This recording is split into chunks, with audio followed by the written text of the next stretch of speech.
Hey guys, today I got a new fan. It's a 42-inch SMC U42 ceiling fan from March of 1986. I got this fan off of Facebook Marketplace for 40 bucks. This was a local listing in my area.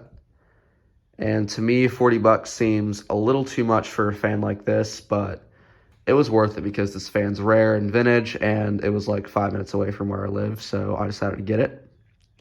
It came with everything it needs. Here's the mounting bracket, which is the most important part. And this would go right here. Came with all the screws. Here's the motor housing. This fan is an antique brass finish. There's the SMC logo.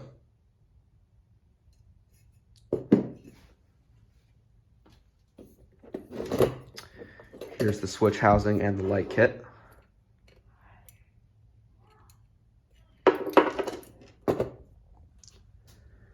And here's the motor. There's the date, March 1986. The blades are reversible stencil to plain. I believe this finish is walnut. And it came with 3 tulip glass shades. Anyways, that's pretty much it. I will install this fan sometime soon. Thanks for watching, and I hope you enjoyed.